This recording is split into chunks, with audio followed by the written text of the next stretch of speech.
there's always someone that is so important to speak because the love of wine, the love of the territory, the love of a region that we all understand very well, which is Barbaresco. And without saying too much, I'm talking about the Angelo Gaja family, and here I'm with Gaia Gaja. Ciao, Charlie. What an interesting opera wine today, because everybody, all the greatest producers, and you are with your...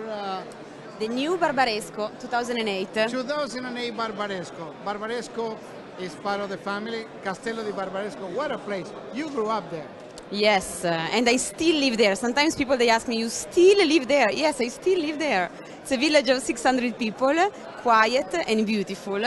And I'm very proud to present Barbaresco, that is the wine that I have in my heart tonight. And I'm also proud for a second reason, because it's not only me today, but I'm accompanied by my sister Rossana, that usually doesn't travel. Rossi. Rossana, please. Yes, usually I'm the one traveling, and this time she came with me. And she's working too, right? You're working, Rossana? No, holiday, just holiday. Just for the day. This is so wonderful because this is a new generation of the Gaia family, and we're so delighted to learn about the Barbaresco, that you are always part of this. Barbaresco, it's the wine that we have in the heart, because it's a wine that my father and my grandfather, they had to work very hard to put on the map. You know that in the past, simply 50 years ago, Barbaresco was a wine that the people, they were describing with one only word: less. People were saying, Barbaresco, yeah, Barbaresco is less tannic than Barolo, less structured than Barolo, less powerful than Barolo. And so we had to show to the world that Barbaresco is the most fine and delicate, which doesn't mean weak, delicate and elegant expression of Nebbiolo. And people, they realize that. And tell me something, because this is very personal, but it's a good personal question. When you drink Barbaresco Gaia, what is your favorite meal with Barbaresco Gaia? Barbaresco, if I go home and nothing is ready, I didn't cook, I open a bottle of Barbaresco and I take a piece of Parmigiano, it's the best. Just? Yes, it's the best, the best. Also a piece of bread with Barbaresco goes very well. Also rabbit, roasted rabbit. Just plain roasted rabbit? Yes, if you have... Pasta. No, like roasted rabbit. Or if you have a old Barbaresco, like 89, 20 years old, 15 years old, a dish with truffle, like tagliarine, homemade pasta with truffle on the top. Yes, but you don't have to go so far and find the truffle. A piece of Parmigiano and Barbaresco is the best.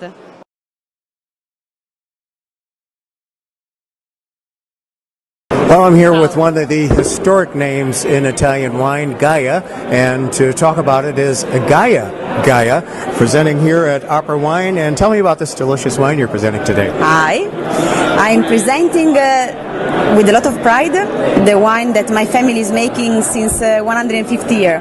It's the wine that is Barbaresco. The wine that we have always been producing is the wine that we produce in the village of Barbaresco, and it's a wine that I am very proud to present, because I think it's the wine that represents us the most, and that we had to work very, very hard to make people know about. Because Barbaresco was a wine that in the past, simply 50 years ago, was suffering the competition of Barolo. And between Barolo and Barbaresco, if people, they were always describing Barbaresco with a word. They were saying that Barbaresco was less structured than Barolo, was less powerful, was less tannic. That was the word. And we were coming from Barbaresco, and so we loved it, and we had to make understand to the world that Barbaresco is not less, is more delicate, is more gentle, is another expression that is not less, is not weaker, but is more delicate. And it's been a long story and many years of work, and it's now loved by a lot of little niches of people around the world.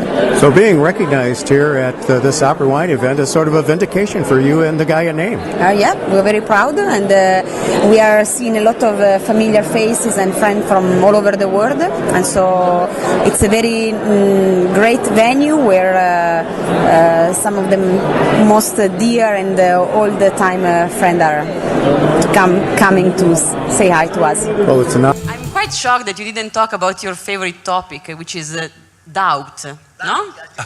Yes, because he always tells me that we know nothing, that when we work, we never have to be convinced that we know that that is the best way to work, that we have to believe in what we do, but we always have to keep 30% of doubt that what we do is correct, because if you think that you're right, then there is no margin for improvement, okay? And this concept of doubting, it's part of the philosophy of the way we work, but it's also the part of the way we live. So I remember when my brother was born 24 years ago, that's when the television was eliminated in my house, and since then we started to buy and to read 11 different newspapers. So at home we go from newspapers that are extreme right, to center, to left, to extreme left. So this is obvious that the concept of doubting is very important for him. And it's a concept that has to do also with the wines that are coming now. Because the single vineyard are a new interpretation of the potential of Nebbiolo. I never learned English, but I went there in San Francisco in '85, and we moved in February, all the family, my wife with Gaia and Rossana, my two daughters at the time were 6 and 4 years old, yes, for a month, and I went to school. And I tried to learn English, never successful. It's always a disaster and so on. But it was a good experience, and even during that time, I had the chance of visiting different wineries to create contact, principally with Mondavi, with Robert Mondavi. You just got a little bit ahead of me. I was going to say, and while you were there, you met and became friends with a guy that probably changed your life. Yeah, absolutely. I believe that is the guy that has not only changed my life.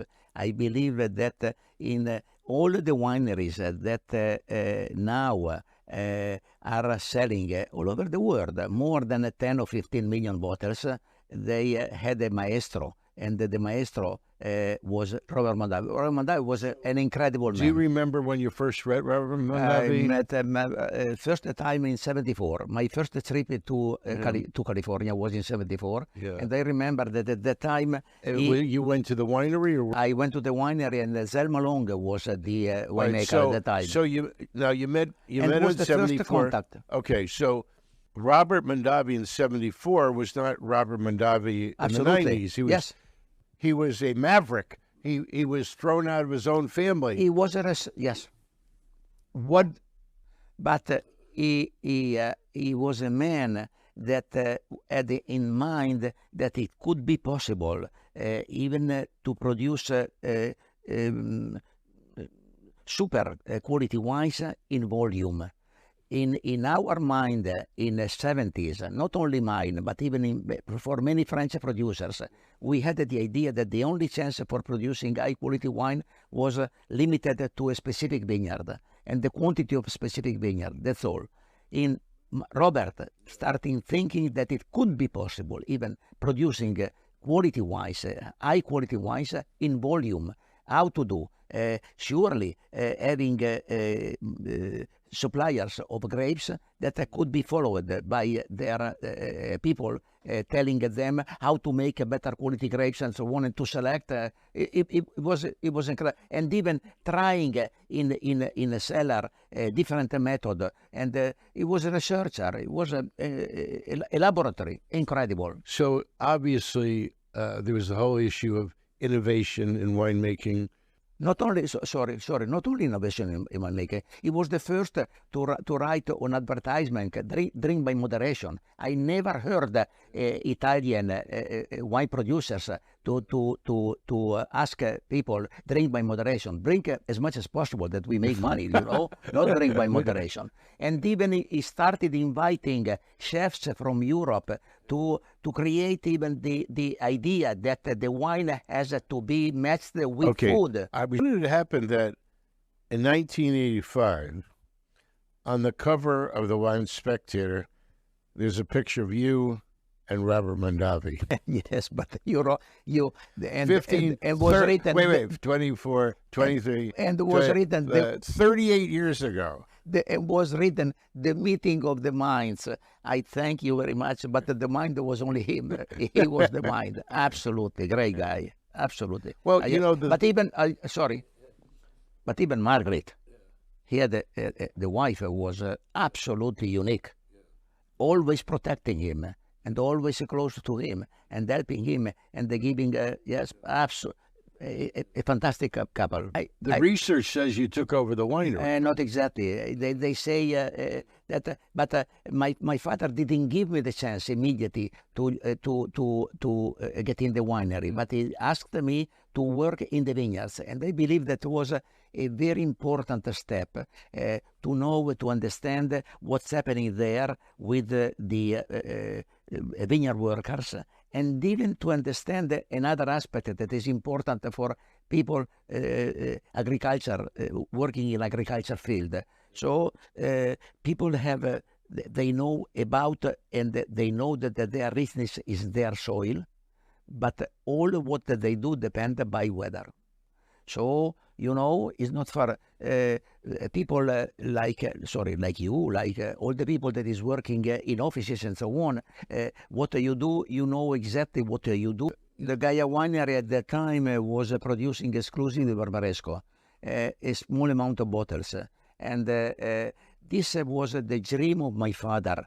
Let me say even about my father. My father joined the winery in 35. He was 27 years old and immediately had in mind to produce a wine that had to be able to compete Barbaresco, to compete to Barolo. Impossible. At that time, absolutely impossible, because Barbaresco had no reputation like today, absolutely, and the only wine that had the reputation was Barolo. But what did my father? At that time, there were 3 vintages out of 10 that the grapes were perfectly ripe. All the other vintages were medium or very low quality. So what he did, he excluded the 7, 8 other vintages, selling the wine in bulk at potato prices, and keeping exclusively the 2, 3 that were the best. And he was using these wines of these 2, 3 vintages out of 10 to create his, that he was called Vecchia Riserva, not having old reserve, not having the vintage on the bottle. But it was successful because this wine was, of course, comparing the other. Your father was ahead of his time. No, yes, was incredible. I was blessed. I had a father that was not only a maestro, but was a man that was able to fix on the already in the market the brand Gaia. And we are lucky because is a short name.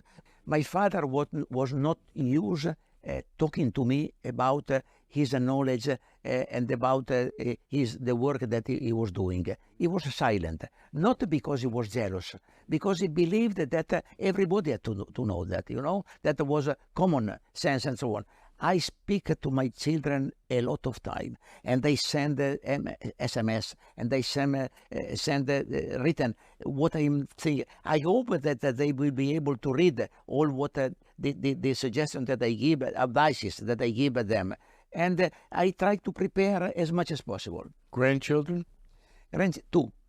From Rossana has 2 little boy, 8 and 6 years old. Gaia is not married. I believe that she's contrary the marriage. And Giovanni is 30 years old. We see what will be happening. Well, lucky because I had maestri like Mondavi, but many. I had many maestri that I could learn. Lucky because I had a wife, Lucia, that made 3 children, and was able to grow up when I was for a long time outside from the camp, from the home and so on, and still working in the office almost 10 hours a day, that I became a little bit aggressive because I would like she took care of me much more and not of the office. But chapeau. And after having 3 children that are all in the company and so on, what I can like more, to have more, I believe it's enough for me.